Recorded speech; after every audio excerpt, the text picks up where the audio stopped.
हिमाचल मंत्रिमंडल की बैठक जारी है। मुख्यमंत्री सुखविंदर सिंह सुक्खू की अध्यक्षता में बैठक चल रही है। विभागों में नई भर्तियों समेत कई अहम फैसले भी लिए जा सकते हैं। चर्चा इसी विषय पर खास तौर पर हो रही है। इसके अलावा संजौली मस्जिद विवाद से उपजी स्थिति पर भी इस बैठक में हो सकता है चर्चा हो रही हो, क्योंकि कैबिनेट को निर्णय लेने पड़ते हैं। अहम फैसले कैबिनेट में ही होते हैं। ऐसे में सुक्खू सरकार कई विषयों को लेकर आज चर्चा कर रही है। सुक्खू सरकार की कैबिनेट बैठक किन मुद्दों पर खास फैसले हैं? सीएम सुखविंदर सिंह सुक्खू की अध्यक्षता में कैबिनेट बैठक जो कि चल रही है। वन मित्रों के 100 पदों की भर्ती पर मंत्रिमंडल की बैठक में निर्णय हो सकता है। कैबिनेट की बैठक का एजेंडा क्या है? और साथ ही तहबाजारियों की समस्याओं का समाधान भी हो सकता है। कमेटी का गठन हो सकता है। बैठक में विभिन्न विभागों में खाली पड़े पदों को भरने के संबंध में भी हो सकता है इस बैठक में निर्णय लिए जा सके। साथ ही मुद्रण एवं लेखन सामग्री विभाग में अलग अलग पदों पर भर्ती भी की जा सकती है। ये भी एक अहम चर्चा का विषय। राज्य में मंकी पॉक्स की रोकथाम के लिए उठाए जा रहे स्वास्थ्य विभाग के कदम के बारे में भी चर्चा संभव बताई गई है। इसके साथ ही एक और अहम बात जो आपके सामने है, मस्जिद विवाद को लेकर भी प्रदेश मंत्रिमंडल की बैठक में हो सकता है चर्चा हो रही हो। सरकारी कर्मचारियों को नए वेतनमान के डे एरियर और महंगाई भत्ते के संबंध में भी चर्चा संभावित बताई गई थी। अब कई विधानसभा क्षेत्र में लोक निर्माण और जल शक्ति विभागों के मंडलों और उपमंडलों के जितनी भी समस्याएं हैं उनको लेकर चर्चा संभव। प्रदेश की वित्तीय स्थिति को लेकर भी चर्चा संभव। उपायों के बारे में भी चर्चा हो रही होगी। तो ये कुछ अहम एजेंडे की बात हो रही है जिसको लेकर बताया गया है कि इन एजेंडों पर ही इस बैठक में चर्चा हो रही होगी। अब देखने वाली बात है जब बैठक खत्म होती है तो कौन कौन से निर्णय हिमाचल कैबिनेट ले पाती है। इसका खुलासा तो इस बैठक के संपन्न होने के बाद होगा। लेकिन फिलहाल इस बैठक पर क्यों हमारी निगाहें टिकी हुई हैं, क्यों इस बैठक पर आपको भी निगाहें टिकानी चाहिए, आज ये बैठक क्यों महत्वपूर्ण मानी जा रही है, इन सभी सवालों के साथ सीधे आपको शिमला ही लिए चलते हैं। हमारे साथ हमारे ब्यूरो जुड़ चुके हैं प्रदीप ठाकुर, जो कि इस बैठक को लेकर बहुत अहम जानकारी आपके साथ साझा करने वाले हैं। प्रदीप, मैं दर्शकों से सीधे आपको जोड़ रहा हूं।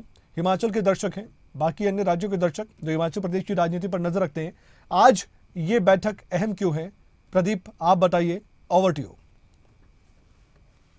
बिल्कुल, देखिए, इस वक्त जो महत्वपूर्ण कैबिनेट बैठक है वो राज्य सचिवालय में चल रही है। मुख्यमंत्री सुखविंदर सिंह सुक्खू की अध्यक्षता में। हालांकि कुछ एक मंत्री इस बैठक में मौजूद नहीं है और खासतौर पर उप मुख्यमंत्री मुकेश अग्निहोत्री इस बैठक में मौजूद नहीं है, क्योंकि उनकी जम्मू कश्मीर में ड्यूटी लगी है इस वक्त सीनियर पर्यवेक्षक के तौर पर। तो वो वहां पर गए हैं।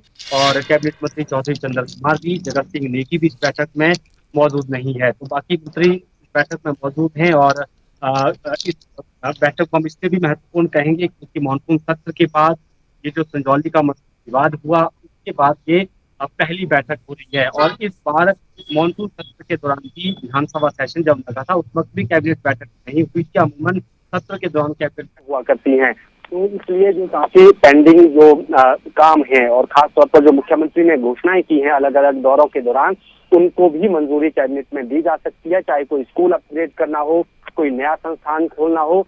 और इसके साथ साथ जो राज्य चयन आयोग ने एक रिजल्ट निकाला था काफी समय पहले मार्केट सुपरवाइजर का, हालांकि ये 12 पद थे, लेकिन पेपर लीक की घटना आने के बाद उस रिजल्ट को रोक दिया गया था, क्योंकि उन जो 12 मार्केट सुपरवाइजर हैं उसमें एक आरोपी जो है वो भी उसमें सेलेक्ट हुआ था। तो आज ये एजेंडा कैबिनेट में जा सकता है कि बाकी लोगों को क्यों परेशान करना है।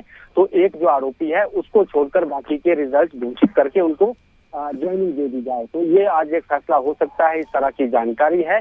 और कुछ नए पद भी सृजित किए जा सकते हैं। डॉक्टर्स की भी चर्चाएं चल रही हैं कि 150 के करीब पद जो हैं वो आउटसोर्स बेस पर भरे जाने हैं, तो उनको लेकर भी चर्चा है कि उसमें नए पद सृजित किए जा सकते हैं।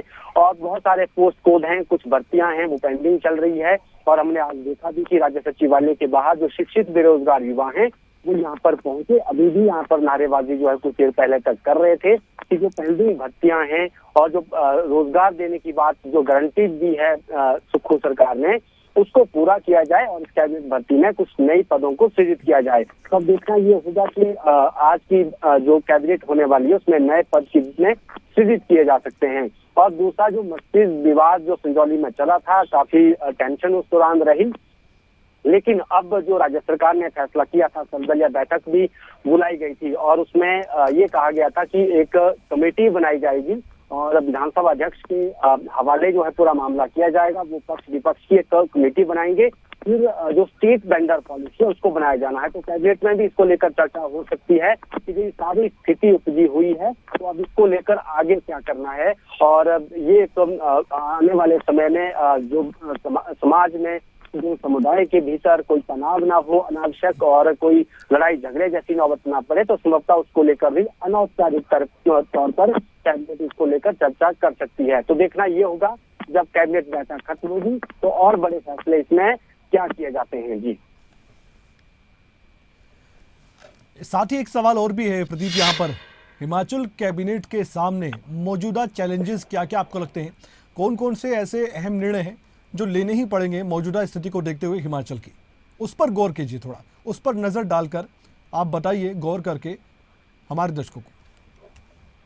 बिल्कुल, देखिए, एक तो सरकार के ऊपर जो लगातार दबाव बनाया जा रहा है और लगातार जो चाहे वो कर्मचारी वर्ग है, चाहे पेंशनर वर्ग है या फिर युवा वर्ग है, युवा वर्ग चाहता है नौकरी और उनका यही है कि 2 साल की सरकार हो गई है और उसमें कई पदों पर भर्तियां बेशक हुई है, लेकिन कुछ पद सृजित किए गए लेकिन भर्तियां उस पर नहीं है। तो उससे बेरोजगारों में रोष लगातार बढ़ रहा है और हम देख रहे हैं जैसे आज भी राज्य सचिवालय के बाहर प्रदर्शन हुआ। इसी तरह से जो पेंशनर है हिमाचल के, उनका डीए एरियर अभी लंबित है और जो एरियर मिलना है उनको बढ़े हुए वेतनमान का 2016 से मिलना है वो अभी तक नहीं मिला। और यही वजह है कि आज पेंशनर सभी जिला मुख्यालयों में प्रदर्शन कर रहे हैं। शिमला में भी पेंशनरों ने प्रदर्शन किया है और उसने मांग की है कि हमारा डीए एरियर सरकार जल्द से जल्द दे। हालांकि 15 अगस्त को जो 75 साल से ऊपर के बुजुर्ग हैं उनको 1 मुश्त का एरिया देने का ऐलान किया है, लेकिन बाकी जो पेंशनरों का कहना है कि हमारी संख्या 40,000 है और हमें अभी तक तो मुख्यमंत्री की तरफ से ना तो एक जेसीसी के लिए बुलाया गया, ना हमारी मांगे सुनी गई। कर्मचारियों की भी यही मांग है डीए एरियर को लेकर। पहले प्रोटेस्ट हुआ, फिर मुख्यमंत्री ने अपने जो सचिव के जरिए उनको मनाने की कोशिश की, फिर उनका जो जनरल हाउस होना था शिमला में उसको स्थगित करना पड़ा। तो ये कुछ ऐसे वर्ग हैं जो सरकार पर अब लगातार दबाव बना रहे हैं अपने ड्यूज के लिए और जो भर्तियों के लिए, खासतौर पर बेरोजगारों की बात करें। और इसके साथ साथ जैसा मुख्यमंत्री ने भी सत्र के दौरान, मॉनसून सत्र के दौरान जिक्र किया था, ये आर्थिक स्थिति जो तंगहाली है उसको देखते हुए तो मुख्यमंत्री की जो सैलरी रेफर की गई 2 महीने के लिए, उसके साथ साथ कर्मचारियों की सैलरी इस महीने वो देरी से मिली है। पहले 1 तारीख को मिलती थी, इस बार वो 5 तारीख को मिली, पेंशन 10 तारीख को मिली है। अब आगे ये नौबत दोबारा ना आए, इसकी भी चुनौती हिमाचल की सरकार के पास है। और जो संसाधन प्रदेश के हैं, क्योंकि कर्जे पर प्रदेश टिका हुआ है और जो राजस्व घाटा है वो प्रदेश का लगातार बढ़ रहा है। केंद्र से जो मुआवजा मिलता था, चाहे वो जीएसटी मुआवजा मिलता था या और एडिशनल एड मिलती थी, हिमाचल कर्जा भी लेता था, उसकी कैपिंग भी कम की गई है। तो ये सारे मसले अब सरकार के पास चुनौतियां हैं और अब देखना ये होगा कि इन चुनौतियों से सरकार कैसे पार करती है, क्या बीच का रास्ता निकालती है, कहाँ खर्चे कटौती करती है, फिजूल खर्ची रोकती है, या फिर जो मुख्यमंत्री ने नाम दिया है वित्तीय अनुशासन का, इस दिशा में कैसे आगे बढ़ती है। तो ये बहुत सारी चुनौतियां हैं सरकार के पास। प्रदीप, आप नजर बनाए रखिएगा, जैसे ये कैबिनेट की बैठक खत्म होती है मैं फिर से आपके पास आऊंगा और जानकारी दर्शकों तक हम पहुंचाएंगे। सबसे पहले कि आज हिमाचल कैबिनेट ने क्या बड़े फैसले लिए।